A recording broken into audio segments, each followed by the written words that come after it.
Hey, what up, y'all? This is your boy Ken. You're watching The View from the Game. Thank you for tuning in. If you're on Instagram, you watch me live. I am the actual man behind the Instagram. Yes, I do answer my DMs. When you DMing me. Hey, but check this out, man. While I got your attention, make sure you go get my book, The 48 Laws of Game. That's right, The 48 Laws of Game. You can get it at audible.com. All you got to do is type my name, Pimpin' Ken, when you get to audible.com. And this book, as well as my other book, The Art of Human Chess. This is the book everybody's talking about. This is the book that your daddy should have taught you about. Everything that your daddy didn't teach you the game, it's in this book right here. And The Art of Human Chess, a study guide to win, teach you how to maneuver, teach you how to finesse, teach you how to play chess, teach you how to outsmart your enemy. You got to get my books, classics. Hey, man, also, man, make sure you subscribe, like, and make sure you let everybody know through notification where to come and get this joint at by sharing. And also, I am also the proprietor and the owner of HHF Mag, HHF Clothing, HHF Awards, and HHF Radio. Hey, man, stay tuned, man, and go to thehiphopfraternity.com and check us out. And every Monday, we're at the Ice Bar. That's right, 5456 Fayetteville Road, Atlanta, Georgia. Every artist get in free. Every A&R get in free. Every executive get in free. Everybody is free. Artists get to perform for free, and you get to park for free. The only free game in town. What's up, ladies and gentlemen? This is Ken Ivy, a.k.a. Pip again. Once again, you're watching The View from the Game, where, you know, we got real people in real game. So I have a very special guest today. Most of y'all might know him from being from Vegas, but I found out today that he's from Oklahoma. He don't need no introduction, but I'm gonna let him introduce himself and say a few words to the introduction words to the people, Mr. Capone. And y'all already know what the time it is and what around it is, man. It's Tko Capone out there south side of T-Town, T-U-L-S-A to be exact. You know what I'm talking about? You know, the almighty drip Messiah, the one that your girlfriend desire, but she gotta have what it required to join the empire. You know what's going down like that, you know, with my boy Pimpin' Ken, you know what I'm talking about? Yeah. Hey, man, like I always say, more game than man Kenny got poker beans and more flavor than now. Yes, hey, you got to have what it required to be in my empire. You know, in other words, you got to sock it to my pocket like a rocket. So, brother, you know, I've been watching you for a minute now, right? I see you on Beagle. I met you at the Hood Rich Fair. And when I first saw you, man, I saw you with some beautiful young ladies. Yes, indeed. They was in pocket, they was in order. You know what I'm saying? Yes, indeed. They wasn't looking at nobody. And I was like, man, who was that cat? You know what I'm saying? What's up with him? You know, but before we get into what's up with you, man, I'm going to go back to Oklahoma, Tulsa. Okay. So, you know, most of us, when we think of Tulsa, Oklahoma, we think of Black Wall Street. Yes, indeed. Yes, so indeed. So, growing up in Tulsa, did that legacy ever come across your table? Did y'all talk about that? Was that a folklore in the town? I'm going to keep it real. In the later years, in the recent years, that's what has been being talked about. But growing up, it was just gangster. A lot of gangsters. You know, a lot of gangster stuff going on. You know, growing up in Tulsa, that's all we got our own show, you know, the First 48. We always on the First 48. It was always just, you know, a lot of violence and things of that nature. A lot of people went about no unity or no peace and nothing like that. It really just kind of like divided the city, you know what I'm saying? The demons of the past, you know what I'm saying? So, you know, that's what they try to do in the first place. And, you know, that's kind of cold-blooded for you to say that, because most of us who are students of history and understand, you know, what happened in 1920, you know, when those white supremacists came through and killed over 600 black folks. I know they say 300, but I found out that it was 300 that wasn't accounted for. Yeah. You know, and, you know, we praise Tulsa, Oklahoma all the time. So one day I was riding on my way back home from Texas, and I had to go through Oklahoma. So I ventured over, and I went over to Tulsa, and man, when I seen it, I was surprised. I said, is this what everybody's talking about? And I seen what you seen. I seen the gangster shit. I seen hood. You know, I seen niggas walking around looking crazy. I seen J's everywhere. You know, junkies. You know, it was like, wow. You know, but we always told, you know, to look at Tulsa, Oklahoma, you know, as the blueprint for black folks. Because this was a black community that owned everything. But you know what a lot of people don't understand, brother? You coming from Tulsa, Oklahoma, and I know you've seen all the racism and white supremacy and everything growing up, right? A lot of people don't know, man, is everything that they point the finger at, every time they tell us to look at something, is always something that they destroyed. They say, go look at Tulsa, Oklahoma. Black Wall Street, but the backstory is that they killed 600 African Americans. They did the same thing with Martin Luther King. Martin Luther King everywhere, black, white, but the backstory is that a white supremacist killed him. You know, so as a young guy growing up, you know, I know you went to elementary and high school. Born and raised. So they never told the narrative from a different perspective. Was the people, the teachers, and the African Americans, were they proud of Tulsa back then? It's interesting, man, because, you know, me growing up being misguided myself, you know, even if they was teaching me, I probably wasn't even paying attention. You know, I was, you know, the way that I grew up, you know, not having a father in the household, not having no structure and things of that nature. When I was at school, I wasn't even worried about the academics. I was trying to chase females and do certain things. So maybe if they did, you know, have that class that day talking about it, you know, I didn't hear about it. You know, it wasn't, you know, they was trying to teach us other people's history and stuff like that, but it wasn't really about Tulsa, you know. Right. So it's a myth. It's just some shit they're just coming up with recently. So well, it's been, you know, it's been like a lot of police brutality. Speaking of police brutality, you know, in 2016, you know, the same year that my brother Hustle 3 times got killed, rest in peace to Hustle 3 times, a man by the name of Terrence Crutcher had got killed by a police officer out there. And since all these people started getting killed by police officers, it's beginning back sensitive about the subject and things of that nature, you know, and they've been shining a lot of light upon it. You know, the 1921, you know, massacre that we call it, you know, and things of that nature. So just as recent, in the recent, probably like, I would say in the recent like 8 years or so, you know, it's been a little bit more sensitive about the subject. But yeah, you know, it wasn't really like that going up. It wasn't really just teaching that stuff, or at least I didn't hear about it a lot. So when I hear you talk, you know, is that penitentiary talk? You know, meaning that you learn all that game and wisdom in the joint, like I did, you know, because all I did was read books when I was in the penitentiary, or was you a good student?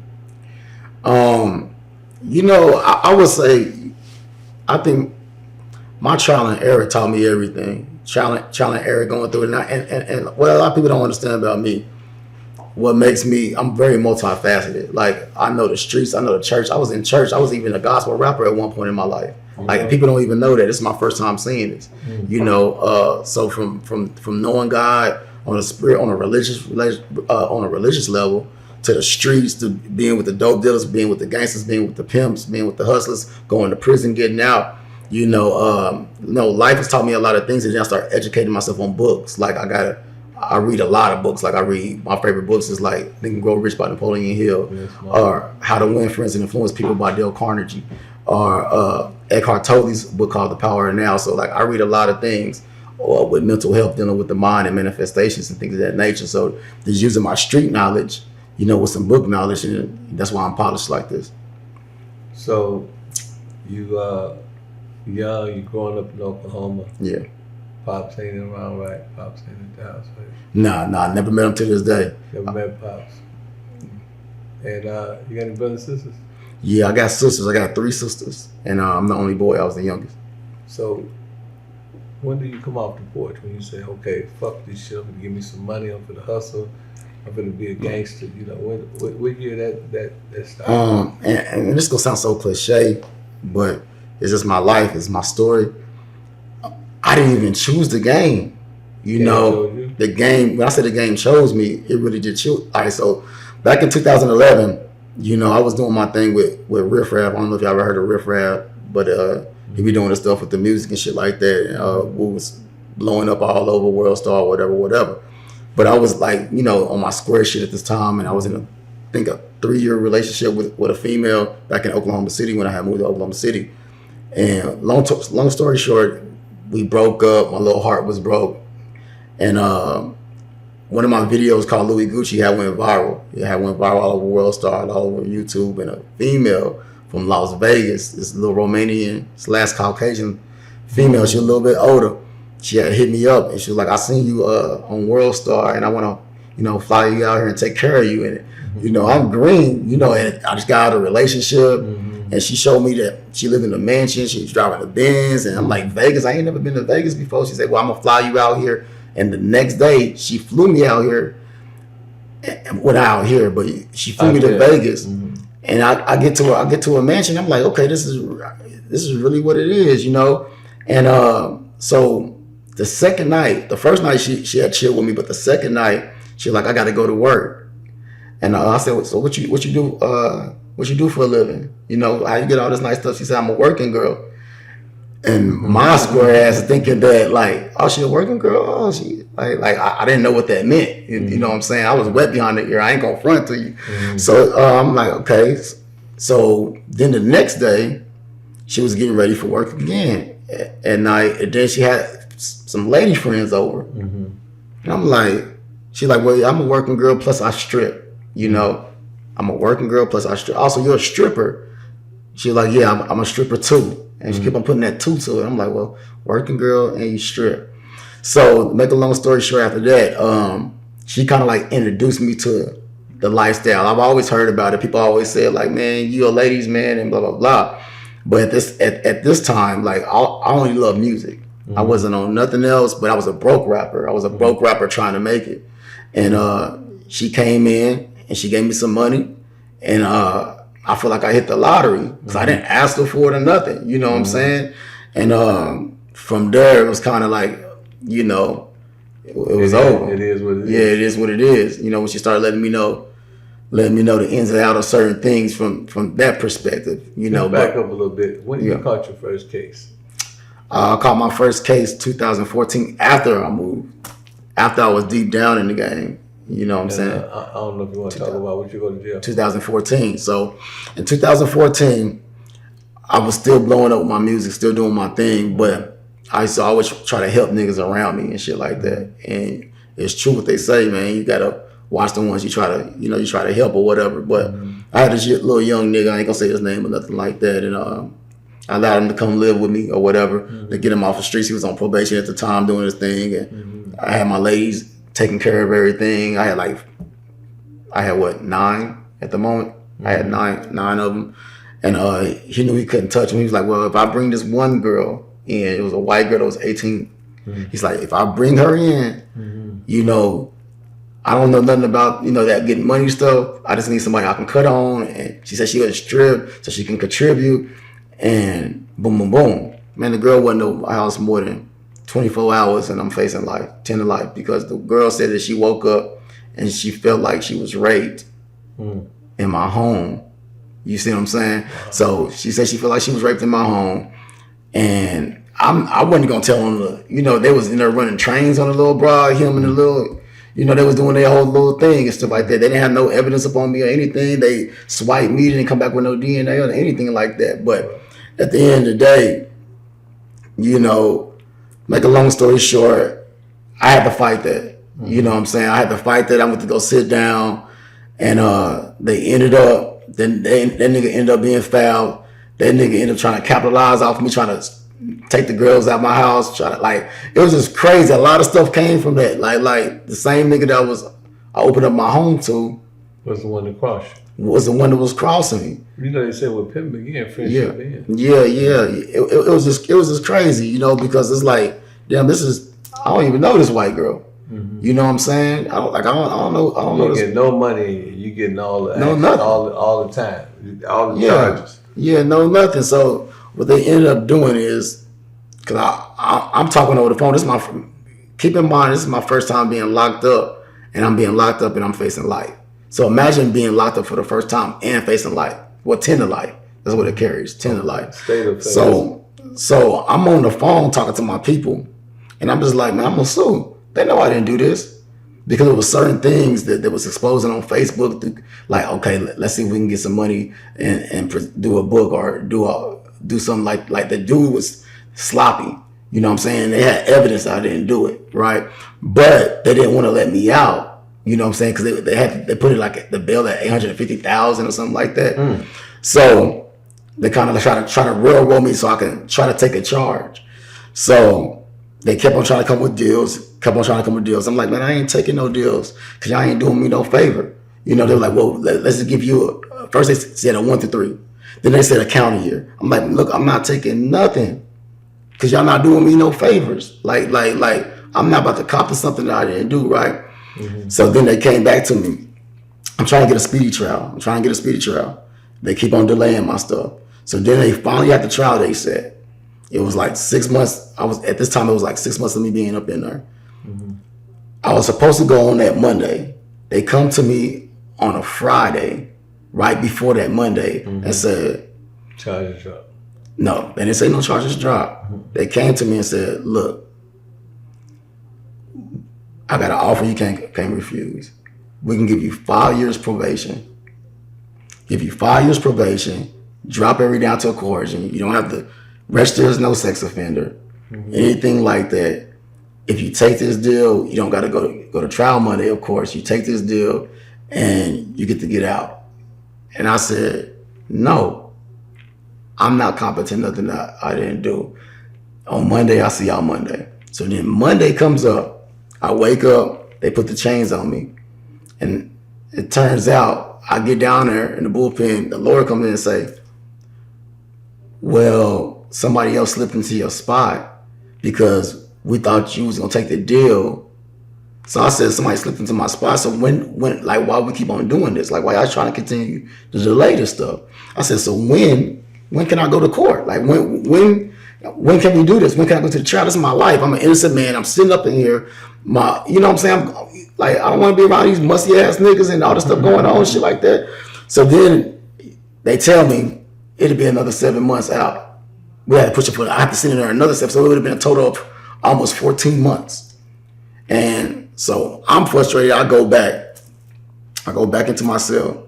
I get on the phone with my mother, you know, and I'm praying. I'm talking to her. I'm just like, you know, what do you think I should do? I don't know if it's my pride.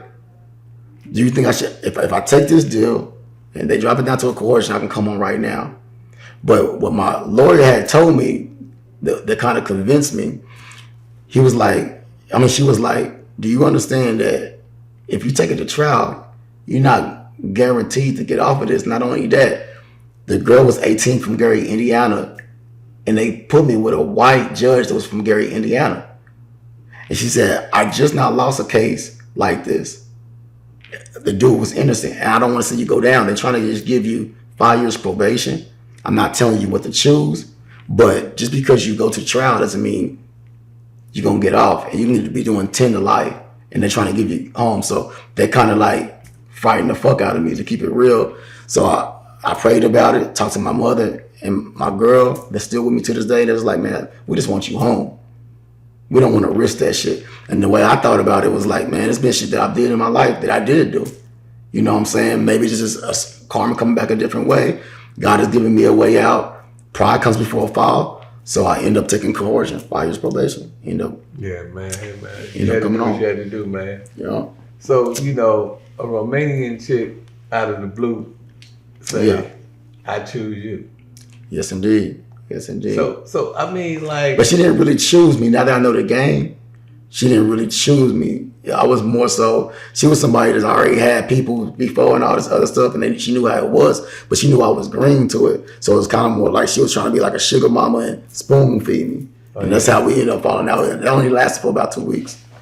Okay, so that was your first introduction to that type of situation. So what made you say that you want to get in polygamy? And I know you got an interesting take on that. You don't call it polygamy, right? Yeah. So the proper term for it is polygyny, because polygamy means you have wives, and we know it's illegal to have wives and things of that nature.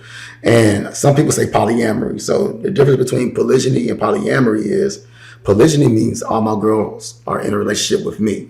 They're intimate with only me, not with each other. But in polyamory, they're all intimate with each other. Polyamory and polygyny. Most people do polyamory, but I do polygyny, you know. So we're going to call it polygamy. And poly. I just call it poly. We call it poly. So my thing is, like, you know, as a former pimp, right, I had 16 bitches, right? And hoes was like robots. The hoes like they was in the army. Her to a bald face. Them hoes was spin. You know what I'm saying? So I mean, like, and that's a hell of a situation, man. You know, constantly popping game all day. You know, really standing on these bras, man, and making sure you understand me. They don't do the ultimate, which is the crisscross. You know, the balls cross at the New York balls cross. You know, it's all kind of crosses when you're dealing with bitches, right? Yeah. So, I mean, how do, in poly lifestyle, when you got 5 or 6 or 7 women in your household, how do you determine who's the most important and who's the one that get intimate with you in what time? Well, it's really not that technical, you know. When it comes down to it, like with me, I do poly is way more different, and it's kind of hard to explain it when you know so much of the other lifestyle. But it's not in there. And let me say this on record: poly and the pimping is something totally different, contrary to each other. You know, now I know certain people that's trying to mix it. It can't mix it up. It's 2 different lifestyles. I know both of the lifestyles. You know, it's totally 2 different things.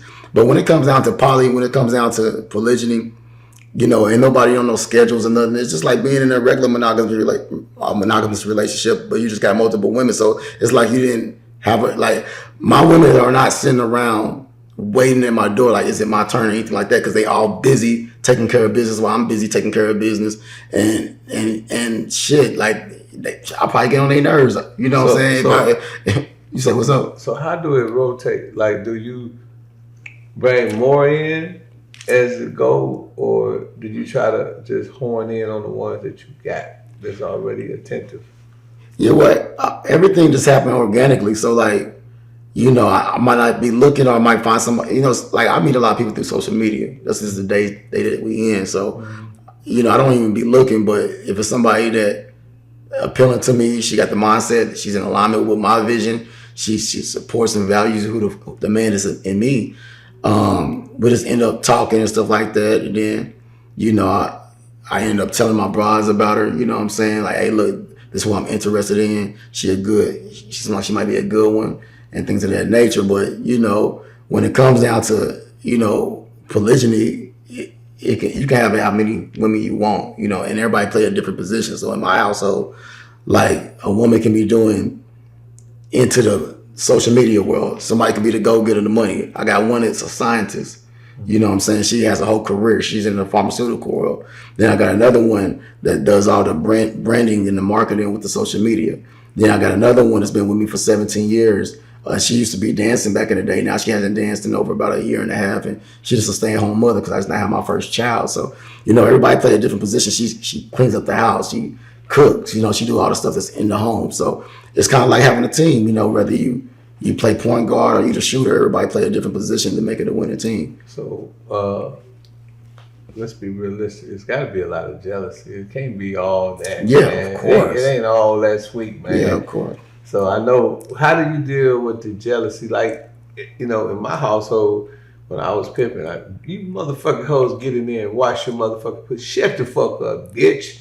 You know what I'm saying? No disrespecting in my household. Yeah. You know, I got order in my house. You know what I'm saying? I mean, you damn right. The fuck is you talking about, bitch? Don't worry about what that bitch doing, bitch. Get your money right, ho. Yeah, bitch, you want to impress me, give me a bankroll. This is how we kicking it in my family, right? In my household. So if, you know, you have these different levels of relationships, you know, the scientist, you know, the stay-home mom, the veteran been down 17 years, the one that's working in social media. I mean, how do you keep order in your household? Yeah.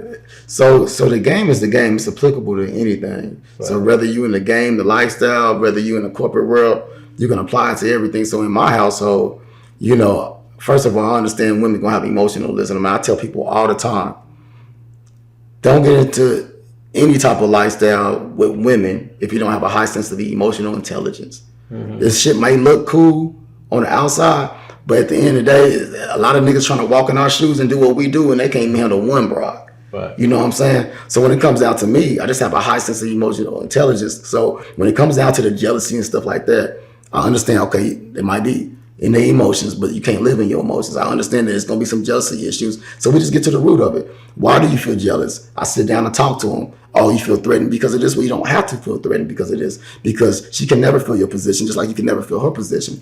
You get what I'm saying? So it's just being patient. You know, you got to be patient with them, and you got to just lay down order. You know what I'm saying? So that's why I am. I'll just be patient with them and I communicate. I've seen you on Bigo a few times with your poly lifestyle, and I know you're always courteous to your girls. You know, like he's like, baby, sweetheart. I mean, you know, is that a part of the poly shit? You know, because I'm saying that because you know I used a pet name when I was in the game. Bitch, you know what I'm saying? What up, bitch? You know, but you know that is like, you know, a whole nother level of the game.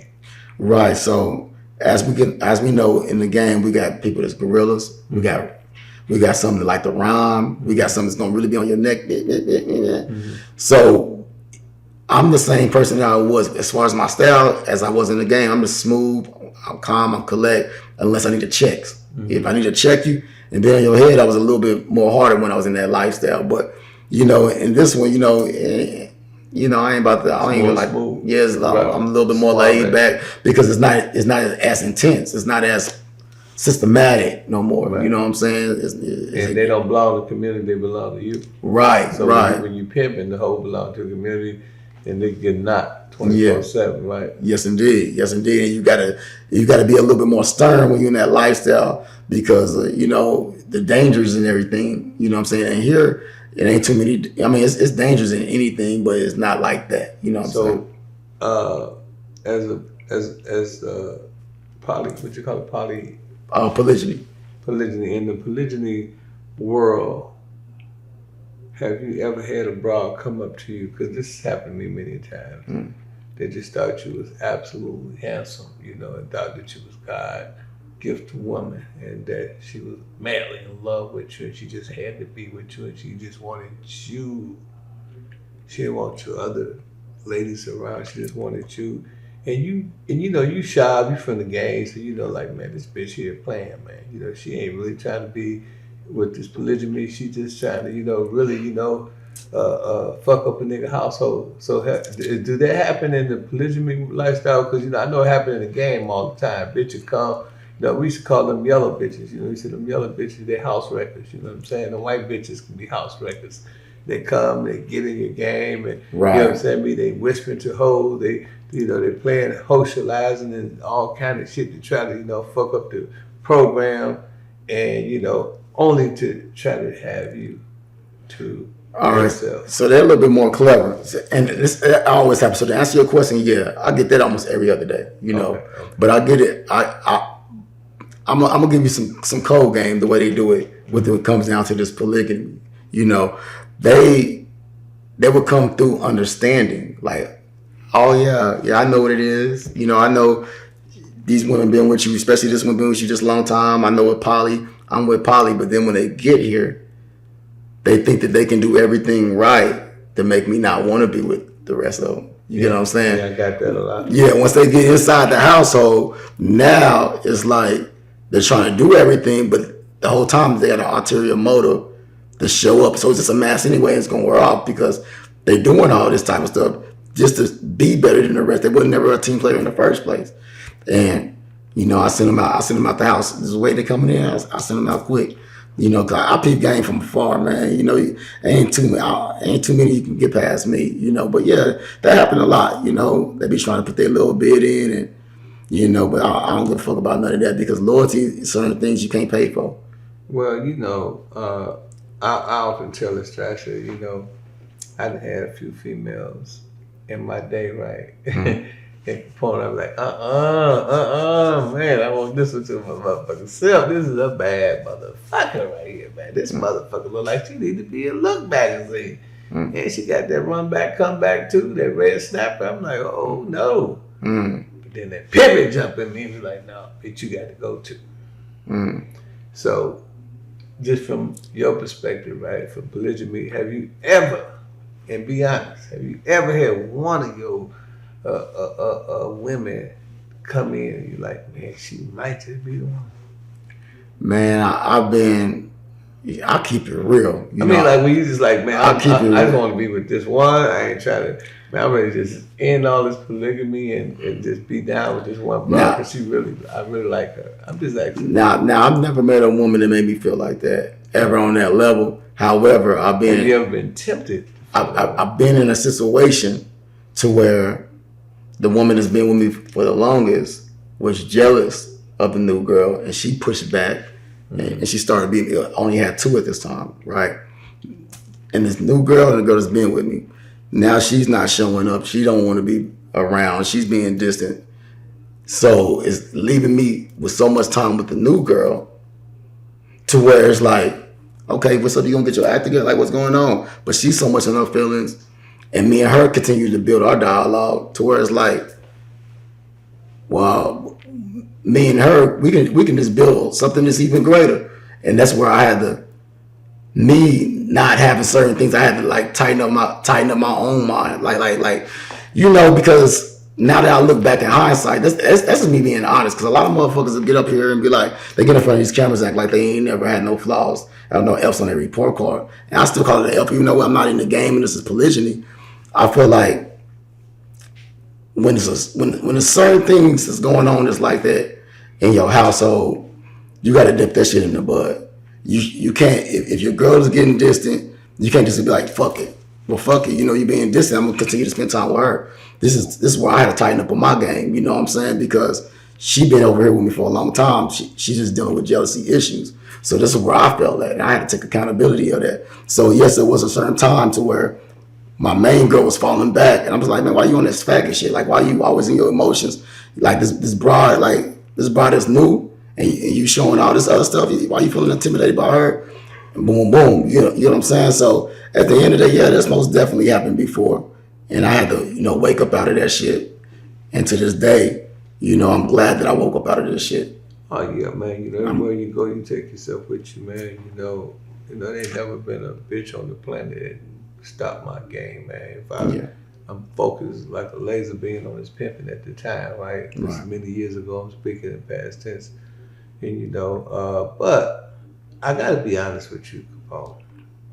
I see you on TV, man. I see you on Beagle and on YouTube. You a fly motherfucker. I appreciate that. Hey man, you be sharp as a butcher's knife, man. For sure. You the sharpest pencil in the pencil sharpener. Appreciate you see what I'm saying? Appreciate You fly as a falcon, man. And we in Atlanta. You fly as a falcon. And you just always got this smoothness about you. Dude, a lot of brows, who don't know nothing about polygamy, do they ever mistake you as being a P or something? Man, all the time. Yeah, because that's the demeanor that you project. You know what I'm saying? It's like when I saw you, that's all I saw. I saw the ism. You know what I'm saying? Right. Then getting a better understanding, even with Brother Goldie, getting a better understanding. You brothers, I understand with y'all taking the game to a whole nother level, and y'all, being very prosperous. And somebody asked me, TMZ pulled up on me and said, "What's going on with the OnlyFans?" I said, "Hey, mama, it's look at it like this. Back in my day, they had typewriters. Now they got dumb people with smartphones. So the game evolved. Yes, indeed. And the reason why I actually do a lot of niggas in the game in Vegas and around the world, do they be looking at you like, here, nigga, you being, nigga, nigga, I ain't gonna have my broad around you, man. You gonna peel me or something." I mean, cause niggas be intimidated. I mean, it'd be more so like they be saying certain things like I'm supposed to be getting offended. So they look at it like the way it is. It's tricky. So you got niggas that's in the game that frown upon it. Like, kind of like how you be like, oh man, he just a rapper, man. He ain't no ism. You know what I'm saying? Or he does this. He ain't with the, or he just. But I am what I am. I'm a man before anything. And even when I was in the game in that lifestyle, I was still a man before anything, and I stand on those principles. And then we'll get a phone call. Ring, ring, Oh, 304-16. Already. Oh, yeah, the piece say 1-6-304-304. So, like, a lot of stuff tell my life in the ring, ring. You know, I'm in the music industry. I've been doing music for a while, so I always say ring, ring. That's the phone. Who is it? Tko Capone. So, you know, TKO in the middle. So, you know, just kind of tell a story, you know, of me just coming up with my lifestyle. That's why I got the 16 dial tone in 304-304. So, you know, things of that nature. I'm on YouTube, man, and I'm looking at you on YouTube, and you and this guy got a battle or something. I don't know what the fuck it was called. You on there, man. You had the white turban on. And, you know what I'm saying? You looking real debonair. You had this pretty little yellow sister, light bright, almost white, you know, standing next to you. And it just seemed like it was just you and her. And this dude, you know, he was coming at you. And I know y'all had some skirmish. I thought I did my research. Right. And then this dude, man, you know, it seemed like, man, he looked like he seen a ghost or something. The dude just got real quiet, and I seen him on other, you know, platforms where he would be running and popping his mouth. And it was talking. Right. And next thing I know, I'm watching, and this beautiful African natural sister pop up. And that was Nature Boy's bottom bitch. Yeah, man. That's my introduction. Can you break that down? Yeah. So that was really my introduction to Bigo. That's how I kind of blew up overnight over there. And for the people who don't know, Bigo is an app where, you know, I got over 1.7 million followers. I've been over there for about 3 years. You know, I've been running up my bag. My first year, I got about 780,000, a little bit over 500,000. And, you know, I never knew that I'd be taking my game to a whole nother level, you know. But yeah, so with that, you know, I started to blow up on Facebook first with the polygamy. And then I went over there to Instagram. And I guess Instagram was Nature Boy's stomping ground. But over there, I was like the new boy on the block that everybody loved. You know, like, damn, he's doing polygamy too. He's like Nature Boy. I'm like Nature Boy. Who's Nature Boy? Like what the hell? I thought Nature Boy was a wrestler.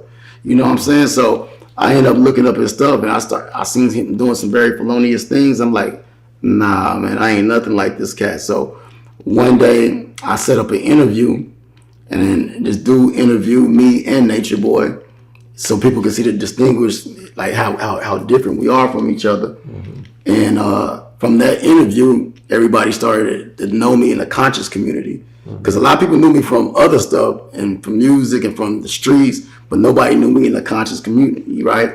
So when everybody got to know me or whatever and loving who I was, they started really like antagonizing Nature Boy, like, oh yeah, Capone, the new polished up man, Nature Boy, you ain't nothing but dirty, blah blah blah. So Nature Boy started hating me. You know, he started coming at me and really hating me, right? So I ended up being introduced to the Bigo app because I had got banned from Instagram and Facebook, and it was like I can make money on Bigo. So I went over to Bigo, and he had happened just to went over to Bigo a week before I got over there. Mm-hmm. So we ended up being a part of the same agency, and so the person of the agency wanted us to go against each other because he already knew that we didn't really get along. Mm-hmm. You know, he's like, damn, I got him on my agency, and I got Nature Boy on my agency.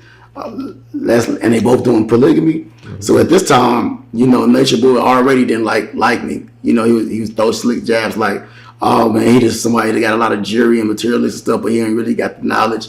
So he was just always talking shit about me, and I would never say nothing. So a lot of people was like, Capone, why you don't never react to nothing and stuff like that?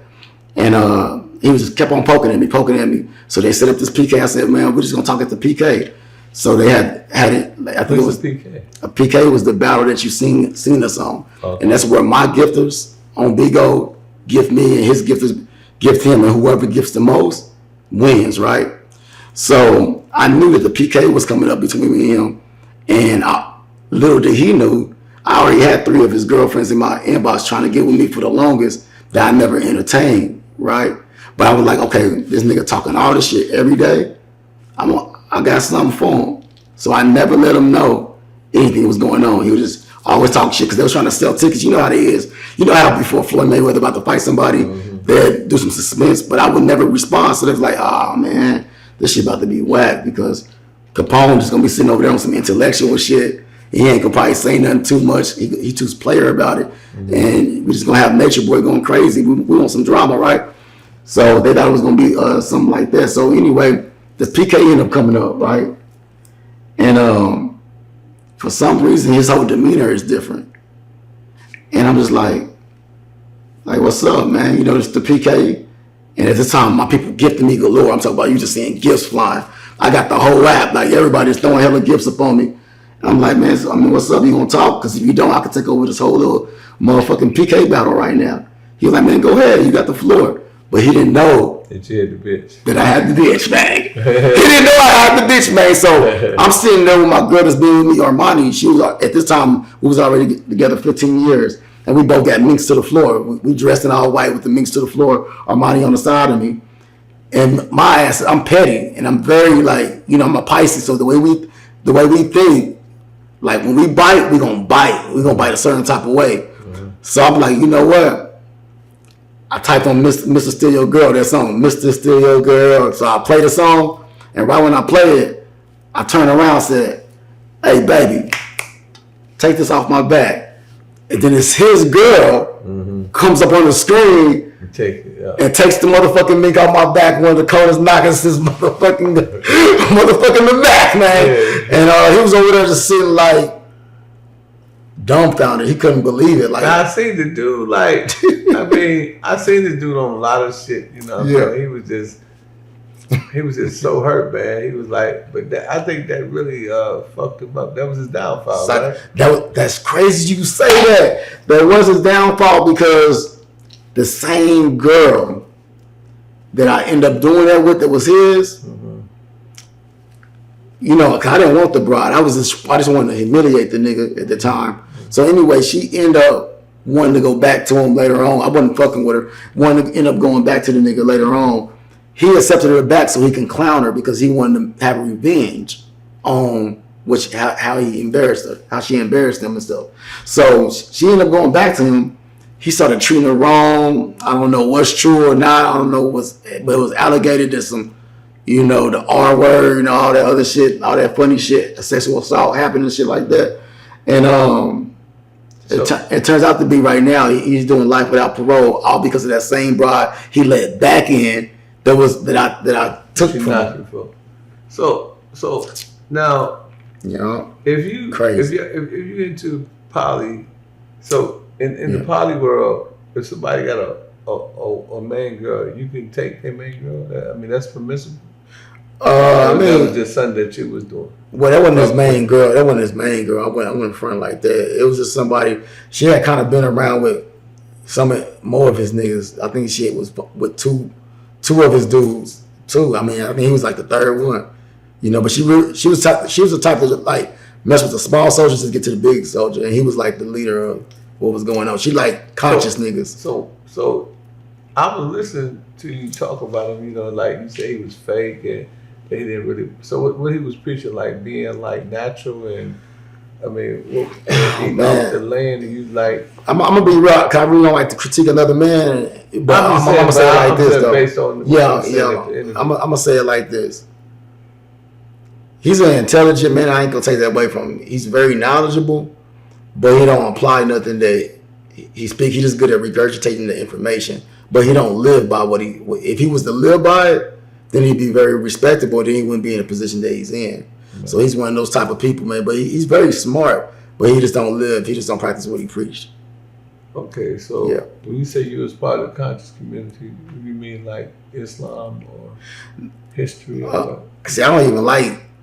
They put me a part of the conscious community. Like I even tell people all the time. The conscious community is like Dr. Umar, Brother Polite, Pharaoh. I didn't want to be a part of that crap. You know what I'm saying? I mean, I'm not down in it, but a lot of people use that shit to try to like manipulate the crowd, the masses. It's a lot of snake motherfuckers, fake motherfuckers, people that's not really for our people. They use that the black woman is a queen so they can get in their genes and so they can play on the conscience, on the mind and shit like that. I don't play with God like that. Right. You know what I'm saying? They calling themselves God. Say, when I call myself God, I'm not calling myself the capital God.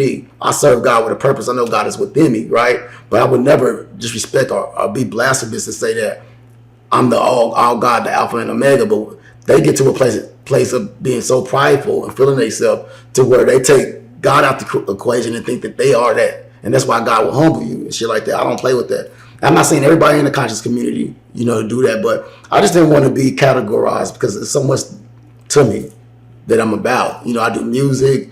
I do. I'm a player. I'm cool. I'm different, but I'm just a knowledgeable man. I'm just very, very wide. If you was to say you was religious, what religion would you claim?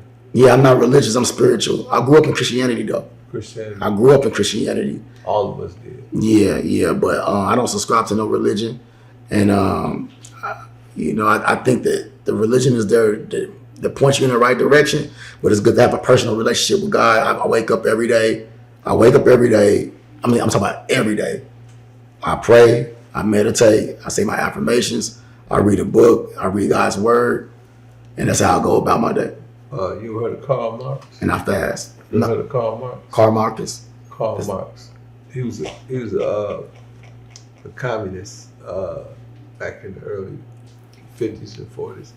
He said that religion is the opium of the people. When he said that, and what he meant by that was that people are so high on religion, and they so indulged in religion and so engrossed in it that a lot of times it's hard for people to have an intelligent conversation. As you said, earlier, in the conversation, never let your emotions supersede you. Never let your intelligence or your emotions supersede your intelligence. And that you got to be, I always say, in reference to what I'm about to say, you got 3 levels of emotions and intelligence. You got IQ, intelligent quotient. You got EQ, emotional quotient. You got AQ, adaptability quotient. And what he was saying is, a person have a high intellect in religion, but can be emotionally engrossed. You see what I'm saying? Right. And because of that emotional engrossment, it's hard for that person to adapt and to be able to relate to the Muslims, to the Rastafarians, to the Nation of Islam, and it clouds their thinking. Yeah. So that's what he meant by that. Yeah, I agree. That's where a lot of people fall with a lot. Like when it comes down to me, I just want to be a knowledgeable person on so many different stations. So whether I know about Islam, Christianity, I don't care if it's Mormons, Jehovah's Witnesses. I want to know about the Satanist people and why they believe what they believe. I just want to know why people believe what they believe and why they think like they think, especially like the monks. And I actually love how the monks, the Buddhas and stuff like that, because they teach the art of detachment.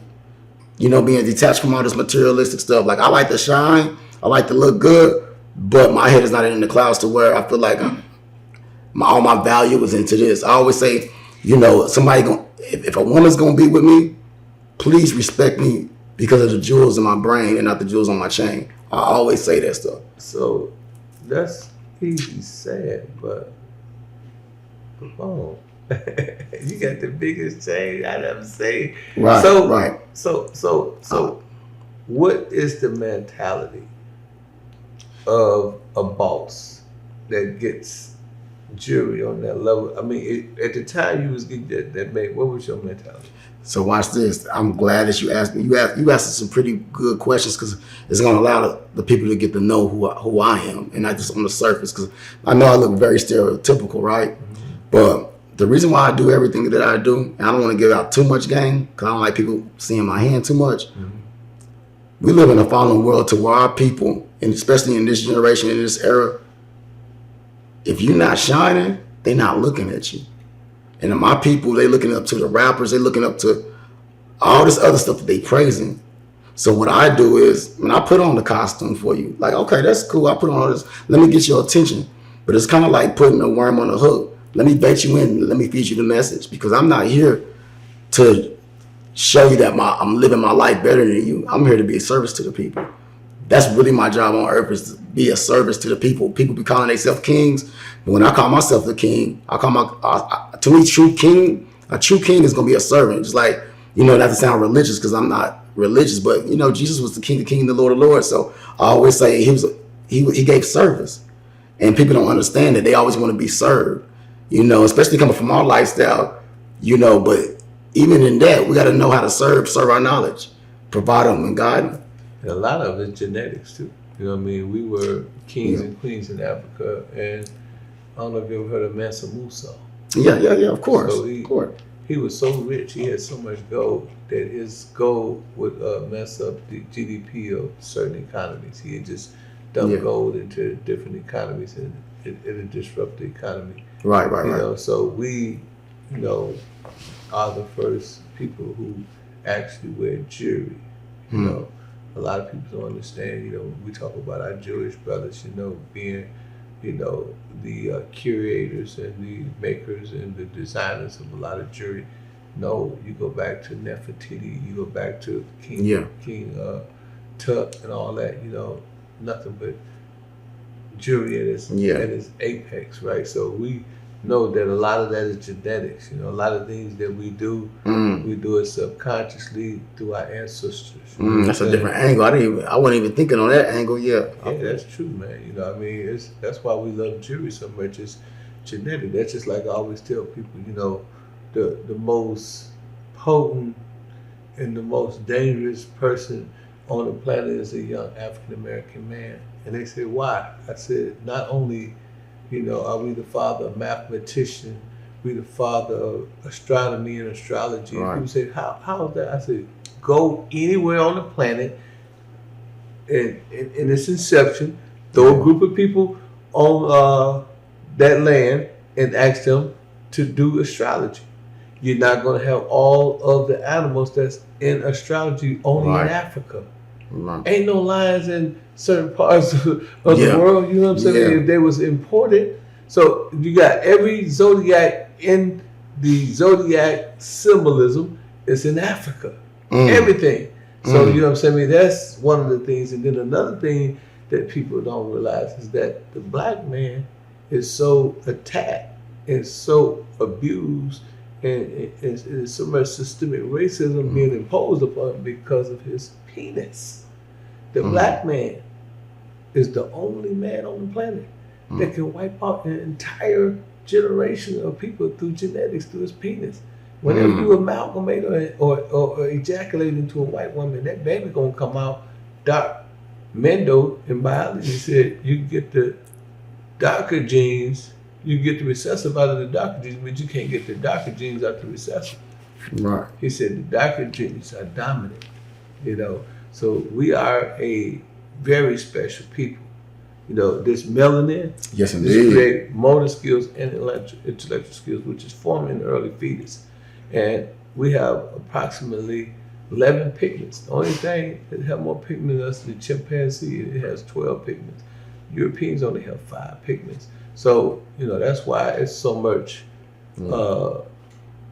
degradation and so much debauchery and wickedness and licentiousness imposed on our people, because we are the only real weapon of mass destruction. Your penis is deep. in the symbolism of bullets, guns. Monument, the Washington Monument is made in the symbolism of the black man penis to remind certain people that if you allow black men to run rampant and you allow them to amalgamate and to copulate with other races, they will wipe you out. That's deep. Yeah, I gotta read up on it. I gotta look into it. No, this is facts. Yeah, Mendo in biology. You know what I'm saying? I mean, he tell you that you can get the recessive out the dominant, but you can't get the dominant out the recessive. He said that darker genes are dominant and lighter genes are recessive, are weak. Have sex with a white woman, what you think that baby gonna come out? A black man. In history, it was an old folklore in the European community. It says that if you got one drop of black blood in you, a nigga. Yep, you black. Yeah, so you know that kind of explain your jury, brother. You know what I'm saying? I mean, it just a lot of things is genetic. You know what I'm saying? We just naturally kings. You know, and if you look at Africans and you look at their culture, they hyperbolic. You know what I mean?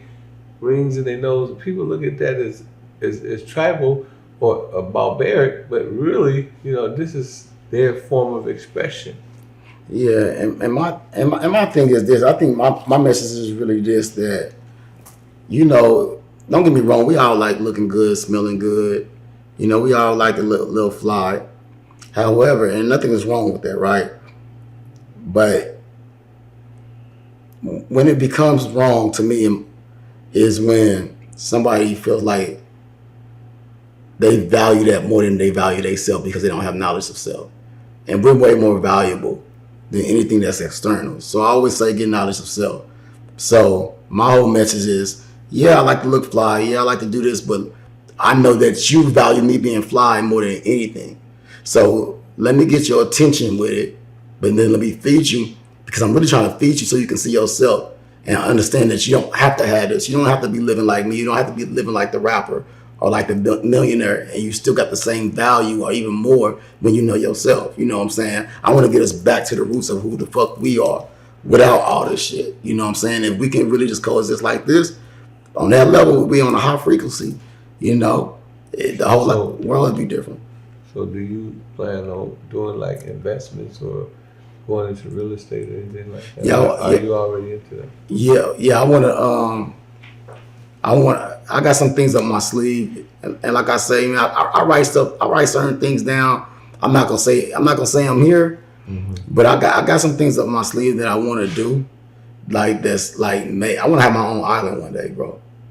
My own island, build my own community. Like it sounds far fetched, but some people say you dream too big. I say people don't dream enough.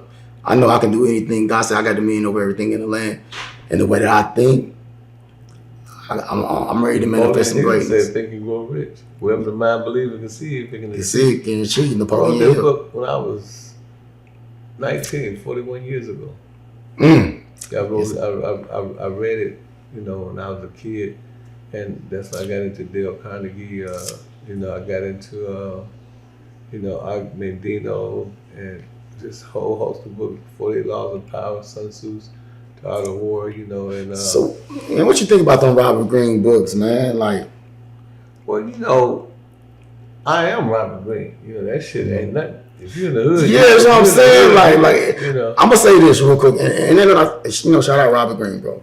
But everybody I'll be like, you read books, and the first things they always tell me in prison, I read The Art of Seduction, I read The Art of War, I read the 48 Laws of Power, and all that shit it teaches you how to be deceptive and manipulative, but I already know all that shit. That's you know how to be that. I think when people read Robert Greene, in particular criminals, they already got a criminal mind. He just teaches them how to be a better criminal. A better criminal. So, a lot of stuff he said on there, I end up doing a parody. My book was called The 48 Laws of Gang, which was an answer to the 48 Laws of Power, and I said pimpology. And I explained pimp situations where, we was actually in situations where we killed the Robert Greene scenario. And they was talking about old, kings and old, people that was back in the day. Yeah. Hey man, it's going down in the hood in Milwaukee right now. What I'm saying? So that's why I wrote that, Pimpology, 48 Laws of Gang, and The Art of Human Chess, the study guide to winning, because I want to show brothers look, man, no disrespect to Robert Greene, shout out to Robert Greene, that man, hey, look, man, we can tell our story way better than this dude. Right. If y'all want to hear some Machiavellian shit, well, let me show you how I knock these niggas for their bitches, man, on a day. In real life. Let me show y'all how, I pulled up in the Rolls Royces with the jewels on, looking good, smelling good in the hoes, you understand me? Dropped it like it was hot, and I picked it up like it was not. I was getting chose with my mouth closed. Man, knew her choice was Rolls Royce. You know what I'm saying? You know what I'm talking about? That's how we kicked it every day. So I didn't need Robert Greene to tell me that. By the time I got to Robert Greene, I was already, that dude. But, you know what I'm saying? I like to read books like that because I do it for, even Robert Greene called it for a backward reflection. You know what I'm saying? So I can reflect on my past, reflect on the mistakes that I made. Yeah. So I can, for future projection. You know what I'm saying? Backward reflection, future projection. Because you got to see it before you hear it. You can put it in your head, you can put it in your hand. So a lot of people don't know, Yeah. man. You have to really think. I tell people all the time, I say, close your eyes, and they do. And I say, imagine yourself in a Rolls Royce. They can see themselves in the Rolls Royce. Yeah. They can see the color. They can see themselves, driving down the street. But very few people can actually obtain what they see. You know what I'm saying? And if you constantly, go having a burning desire for it, replaying that mental movie, man, because thoughts are so powerful. We always talk about the tongue is powerful. Yes, it is. Life and death is in the power of the tongue, but it's your mind. Your mind controls everything. Like if you can get this mind together, man, you're gonna either gonna manifest something negative if it's negative in your mind, or something that's positive in it. It's all about what frequency you want. So my man Sauce Walker, right? Yeah, that's bro. Shout out Sauce. Sauce came with the OnlyFans game, and he did something similar to what you did over there at Bico. He made a big bag, his girl had, He up under me. He up under my agency on Bigo. Oh, yeah, he up under you? Yeah, Sauce Walker. Yeah, and so I see your chain, and I see Sauce Walker had a chain just like that. But you had yours first, huh? Yeah, I got mine in 2021. When I was making all that money that first year on Bigo, I had to get one. Shout out to Sauce. You know what I'm saying? Sauce and shit is dripping. That's my man. I just left his studio 2 weeks ago. My son over there with them. He kicks with them all the time. You know what I'm saying? Yeah, shout out to the drip guy, man. Yeah. Doing his thing. Yeah. So now I'm just looking at your chain. Oh yeah. And that's the first time I seen one up front. Yeah, that's that big boy right there. Goldie got a nice one too. Yeah. Y'all got them, man. I need to give that OnlyFans and that Bigo. Maybe I'm doing. I'm checking out them glasses though. Them glasses look good. Oh right man, there, right? Man, these the real Cardis. Yeah, man. Yeah, I got the. But I'm a little bit more older than y'all, so I got the HHF, which is my organization, hip hop attorney. So I kind of keep it nice, a little sprinkle dinkle here. I got a couple of rollies and shit, man. Yes, indeed. Got a couple of whips. I ain't really, a lot of my shit, I showed you my investment. I got movies. I shot 5 movies. We do books. Next level. So my thing is, brother Capone, is that my first 30 years was legacy. Y'all niggas got to see me and feel me. Yeah. My next 30 years is dynasty. You know what I mean? So everything I do now, I'm doing for my prodigy. I'm doing for my children. You know what I'm saying? So every move I make is to make sure that my shorties, they have, some wealth, generational wealth. So a lot of times, you see me getting these book deals, these $1 million deals. It ain't for me. Because if it was for me, I'd have been pulled up, with the snotty nose grill. You know what I mean? Yeah. I'm talking about with the wheels popping out like J.J. Lips in Good Times. You really are selfless, though. You really, because what you showed me before we even went, doing this, like you got a lot of people that you really put in a position. I like that. Oh, man. Yeah. We got my man King Moore. He's the youngest member of the hip hop fraternity. He got millions and millions and millions of fans on all platforms. Yeah. My man Mike Fresh, he's a young man that I signed. Didn't one of them go to the president house or something, White House? Yeah. King Moore. We sent him to the White House, and it's on my Instagram, Real Pimp Ken. It's on the White House Instagram. It's on Miss Castleberry. Thanks to Miss Castleberry. She's my veteran director for the hip hop fraternity. And the TikTok dude, somebody was real big. You got from the TikTok. Mike Fresh got 20 billion streams. And innovative. But let me give you the backstory there. So initially, right, what I was doing, I was trying to save, people. I was trying to work with everybody. People that didn't have no motion. And I just had this conception in my mind that I can really help these people. And you can lead people to water, but you can make them drink. But all of them said they want to get to 100. That's when I should have said, damn, they're not the one. If that's all they want to get to is 100. I'm trying to get to 1,000. I'm trying to bet 1,000. Right. So every time I would give them to 99, they would self-destruct. And because they was comfortable with 94 and 95. So, I was putting a lot of people on. But, what I'm saying, they were backstabbing me. They was putting the knife in my back and walking away and leaving it in my back, or they were saying things that were totally untrue, So God gave me a epiphany one day, and He said, "Man, listen, just deal with people that already got motion. Deal with people that's doing stuff." So now, I got my man Goldie. He just signed with my Shout out to organization. Goldie, man, young Goldie, man. And Goldie, yeah, we got some. We're gonna be doing something soon, man. Shout out to Goldie. Yeah, Goldie, he got Rolls Royces, big jewels, and everything like you. So it's easier for me. I don't have to invest in him. Yeah. He already invested in himself. Already putting the work in. Fresh already got 20 billion streams. I don't have to get him to 20 billion. He already there. King Moore, when he come on the team, Tony Mercedes about him, they got millions and millions of views and millions of engagements. So, that is where that came from. It ain't always been that way. I always been for the underdog. My organization feed people free for many, many years. I let people perform for free still to this day. Every Monday they get to perform free. They get in for free and they park for free. I've been doing that for 4 years. All the money come out of my pocket. We invest in my man Vado. And I know you interviewing me, but let me ask you, like, what keeps you going? Like literally, like, what keep you? You work hard. Like, I don't know if people really understand. You work hard, man. Like, what fires you to keep going? Well, first of all, like you said, man, whatever the mind believes it, conceive it, can achieve. You know what I'm saying? Life is about purpose. You know what I'm saying? If you ain't got a purpose, you know what I'm saying? If you don't know where you're going, any road to take you. You see what I'm saying? So you got to wake up every morning. You got to have a purpose. You got to drop them excuses and pick up a purpose. You got to have motivation and inspiration. You got to believe that, what you're doing is going to impact the people around you. So a lot of times you see me doing things and you see me on Breakfast Club, you see me on Drink Champs. Really is what I'm trying to do. I'm trying to motivate those brothers that's in the game that came from where I came from, the killing, the dope dealing, the getting shot, the pimping on the bitch. Those people need motivation. So that's my purpose, to get up and to show my brothers and sisters that come from that lifestyle that I came from, that, hey, man, there's a way. You know what I'm saying? If Pimpin' King can do it, you can do it. You know what I'm saying? Like I told niggas all the time, I said, man, my book is my hose.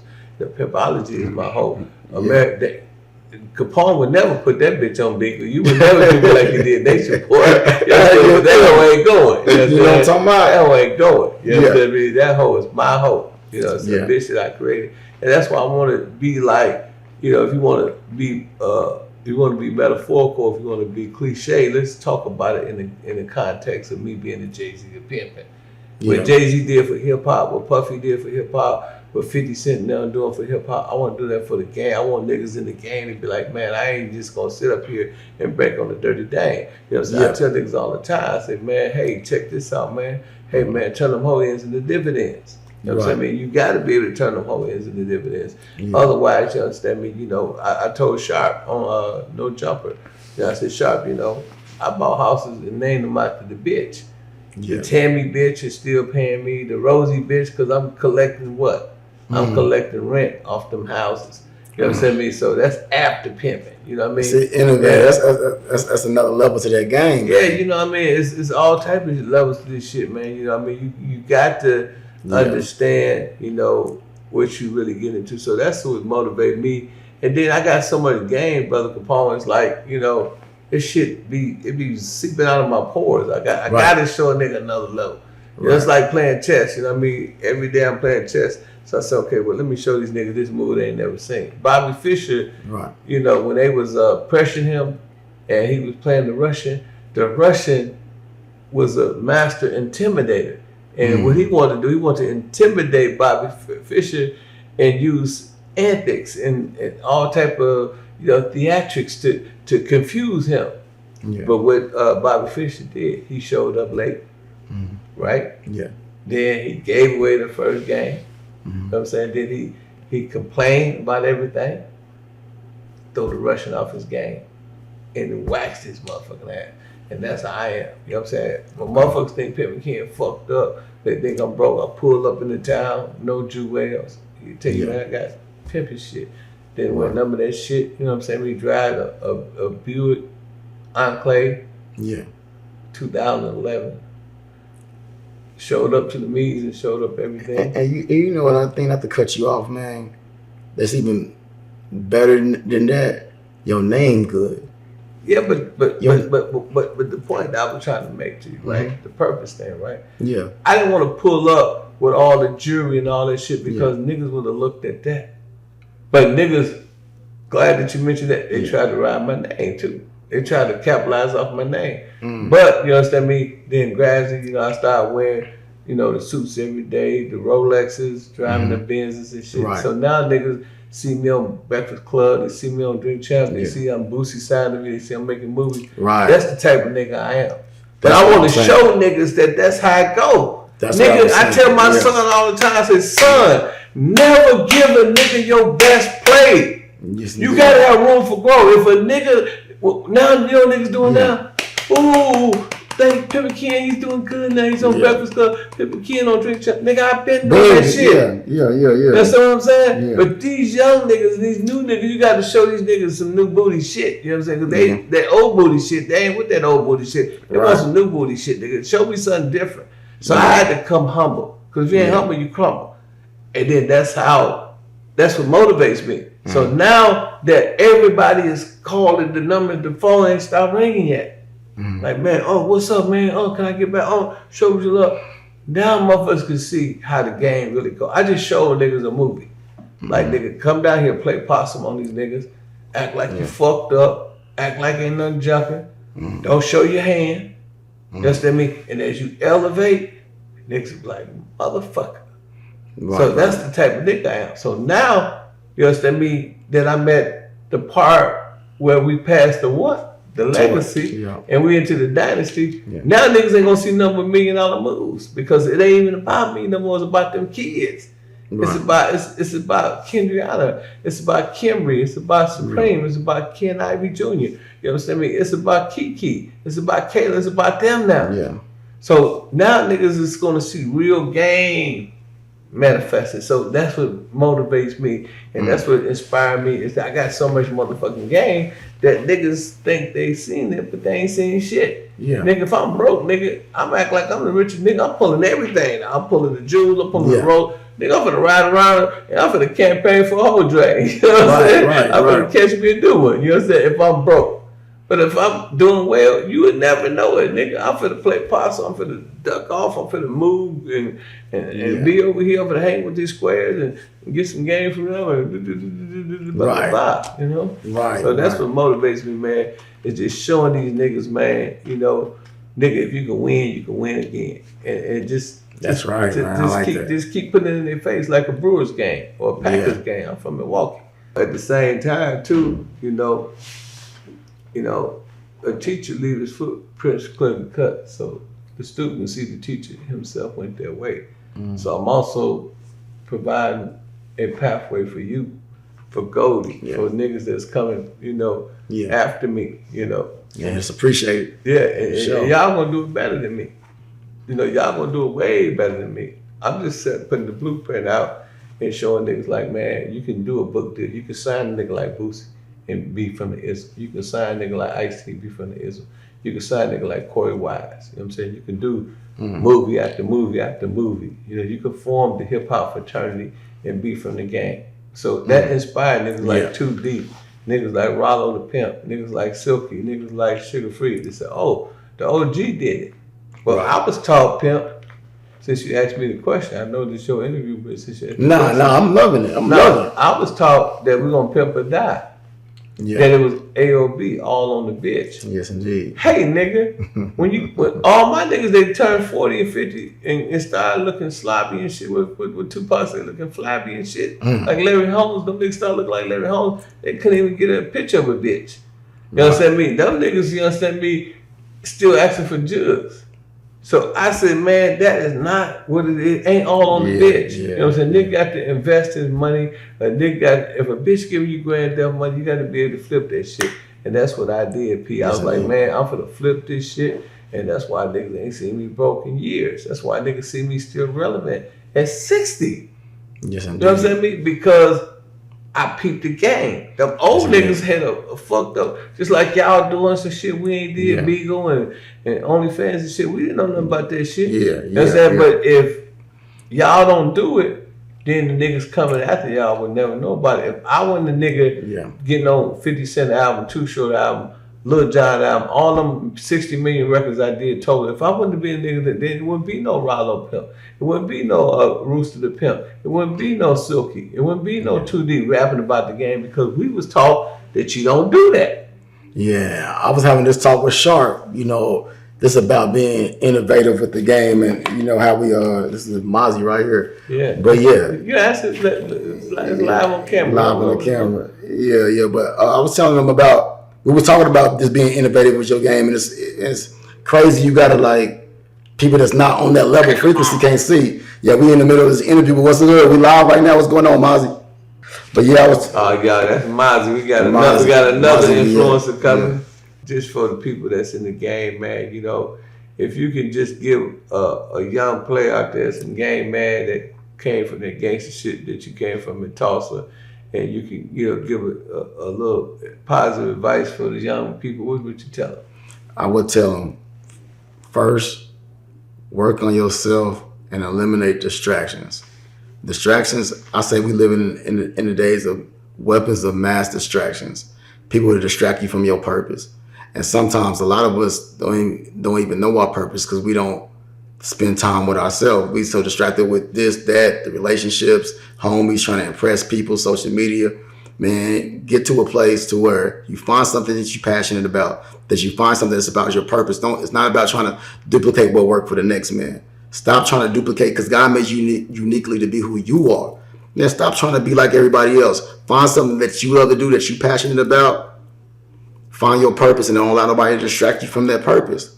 You know, that's the best advice I can give you. Don't try to be like me. Don't try to do what I'm doing. Don't try to do what the next man doing. Find something that's good to you because it's only one you. It's only one you. So what would you tell a young lady out there that like her some Capone right now and she looking at this camera and she want to be a part of the polygamy? I'm going to tell her to stay away because, some sharks in these waters over here and, I might be a little bit too much for you, baby. You might want to go the other way. Take a detour because you can't. I might be a little bit too much for you. That's what I'm gonna tell her. And look, this is how the game go. Usually when you tell them that, they be really trying to. Now they really trying to. That at the pond trying to drink all wine. So I want to close on this note because this has really made me really like you. So Nature Boy, you pure Nature Boy for the brow, right? Yeah. And you did it was a masterful class, on Bigo, right? You Appreciate just destroy, you humiliate that brother. Yeah, I looked that up. Tko Capone versus Nature Boy, PK is on YouTube everywhere. It's probably like about 10 different versions. Okay, and here's the flip side. What would you do if somebody knock you for one of your queens and did the same thing to you? I mean, because in the game we say one gone, it's by choice, not by force. So how is it in the polygamy? If somebody get one of your girls, is that fair game? Yes, it's fair game. It's just like if you're in a monogamous relationship and your girl chooses to be with somebody else. It's the same thing. You don't handle it no different. Like, I feel like somebody can never take something that ain't never mine. That wasn't never mine. So it's like, sometimes they come going. It's almost the same. You know what I'm saying? But it's different. It's different, but it's almost the same. If you smell my drift with it, But you just stay respectable. You stay on your toes. Don't never fall out over nobody. You value yourself. That you're the prize. You don't put nobody before you. So you ain't gonna be crying, boo-hooing. That's why I should tell niggas. I said, nigga, you get a bitch of mine. It's a bitch I left behind. A bitch you just happen to find. Right. Rather head that motherfucker. I don't need to let the welfare feed. Look, all he did was do me a favor by getting that. Let me not cuss, but getting her out the way so somebody else can stay. Can come and play. You feel me? So that's all you doing is making room. I want who's supposed to be here for me. I want who's liking me, not somebody that's looking at somebody else. If somebody else got your mental, you need to be over there with that person. Yeah, bitch usually leave in the mind before you leave. I tell people all the time. I tell niggas that too. I said, nigga, every bitch that ever left me, she left mentally. And people always find although she was staying around and going through the motion, that bitch was gone. I tell people this all the time, and they'll be like, "What you mean?" I said, "I'd rather one of my women cheat on me and go have sex with somebody compared to cheat on me mentally without having sex. Because when you got that mind, you got everything." And you know, bitch, if you cheat, make sure you bring some money back home. You know what I'm saying? Yeah, bitch, you can sell my part home. I ain't in the game though, bro. I ain't in the game though, bro. But You know, entertainment purposes only. Entertainment but purposes. you said that shit, it hit me hard, right? I'm like, that shit is different. Like, yeah, bitch, cheat if you want to. Yeah. Bitch. You only cheating yourself. Yeah, bitch, you better make it back for a home, bitch. I said, sell my part, bitch. You know. So, man, yeah, hey, man, Man, it's been a pleasure, man. I've been waiting on this, yes, man. Indeed. Me too, Like I said, when I first met you, man, you know, you was a fly dude. You still fly. You know what I'm saying? You know, you did one of the coldest knocking, you know, the Nature Boy thing. Y'all got to go check out Nature Boy versus Capone. Man, it is something to see. It's hey, man. You know, I done served a lot of niggas. I done served a lot of niggas who blow their fuse and put their hoes up under some new rules. Yeah. But this was serving on a whole other level, man. Hey, look, when Dre, you know, Gorgeous Dre, shout out to my pops, Andre Taylor, doing his thing. When he told me that somebody came up in his office in Seattle talking about it, that's when I knew. I didn't know it was that big. I just thought it was some, you know, some Bigo shit. You know, Bigo is like, I'm like Drake. I'm like who Drake is to the entertainment world in that world, though. Right. You know what I'm saying? But outside the world, you know, YouTube, TikTok, all the other social medias don't know me like that. Right. But in that world, so I'm not thinking that it spread it like that. Like, but let's let that breathe for a minute. Okay, so that one, let that be my last question. Okay, I'm here. Now you are a superstar on Beagle. Yes, indeed. You done made $700,000 in one calendar year. Mm-hmm. I mean, you know, it just basically levels you up. Yeah. What do you have to say to people who may be aspiring to be on Beagle or who want to get the game on that? Yeah. Make sure you tap in with me, man. Like I said, I got a few heavy hitters up under me. I just now put Sauce Walker. He signed with me at the end of last year. I got some more people coming through that may be coming through pretty soon. Pimpin' Ken. You know, Pimpin' Ken for the win. You know what I'm saying? And we just building over here. It's called the Drip Dynasty. And, you know, I feel like you got to be innovative. We're in a digital age. I know everybody's still trying to be cool and like, oh, don't do this, man. Man, you better get with it or get lost, man. You got to brand yourself. And there's so many ways you can sell yourself. And when I say sell yourself, I'm just saying you got to know that your product value. I'm a business. He's a business. He's a walking business. So if you're about your money, which I know that y'all are and y'all smart, and y'all want to get to this money and start really being innovative, because what if they shut down the lights like COVID again? Guess what? The only thing that's going to be popping is the internet. Remember that. So we moving into, we already in that time, but you just never know what can be ahead too. So man, if you're ready to build, man, holler at me. You know, on Instagram. My Instagram and TikTok going up right now too. So you know, with the poly stuff. Yeah, my Instagram is Tko Capone. My TikTok is called Tko Capone TikTok, and my YouTube is Tko Capone. And on Bigo, I'm verified too, so you can just type in Tko Capone. I'm the #1 male host on Bigo, and that app got over millions and millions of people. And I'm the #1 male host for my own agency. So if you're ready to get to this paper, ready to get to this stuff, man, just holler at me. It's going down for sure. Hey man, it's been a pleasure, brother. And man, listen, man. I could talk to this brother all night. This is one of my longest interviews. I'm on my way to California. You know, one of my clients, Goldie, we're going to be doing a bunch of interviews. You know, man, I got my man Mozzie on the way. Thanks to my man already, yeah, my partner. Hey man, and I just want to say, man, to all y'all, man, you, 2D, Silky, Rooster, you know, Goldie, all the young brothers out here, man, I want to thank y'all for keeping me relevant. Even the sisters, you know, Sister China, you know, man, so many pimptress, all you sisters that keep me relevant, man, because that means a lot to me. To be 60 years old and y'all still reaching out to me and still want to mess with me, man, that just, it does, you know, because, you know, I mean, when you get old, bro, you think like, man, I'm washed up, or do I still got it? You Them know, own so on and thoughts. so But you, forth. but one thing you're not giving yourself enough credit is you keep yourself relevant. Yeah, So we but see that you I working. thank for y'all for working Yeah, with me. You know, I thank yeah. y'all. Well, I think it's an honor to be in the presence of an OG that's been doing this thing. Yeah, You know, it's a pleasure to have a young brother like you doing your thing, and to even come, to my studio. And like I said, if people see this picture, they know he's special, right? It's a special picture right here. This world seeing this for picture. sure. So man, I just want to thank all y'all, man. And For like sure. Capone said, man, I'm gonna keep doing my thing as well. I'm gonna try to do everything I can to give y'all good examples, because that is my purpose in life, to teach the people up under me. Each one gonna teach one. Each one gonna teach one for sure. Hey For sure. man, make sure y'all like, subscribe, follow. Make sure y'all go No get my doubt. book, The 48 Laws of Game, on audible.com. Just type my name Pimpin' Ken, and you can get the book. And make sure y'all go check my man out on all his platforms. And man, if y'all want to leave a donation, a super chat, y'all can do it. If y'all want to hit me up on my Cash App, you know what it is. It's Ken Ivy, $ Ken Ivy Credit Repair Company. I do have a credit repair, so if you need to get your credit straight, I do that too. You know what I'm saying? If you need a movie deal or whatever, I got a film production team. You need a book, holler at me. You know what I'm saying? For sure. Hey, I'm gonna show you better ways and better days. Just like for the hey man, Capone, TK Capone, man, the coldest that ever did it, man. The live and serving I haven't seen on TV, man. Y'all got to go see that, man. That Nature Boy, hey man.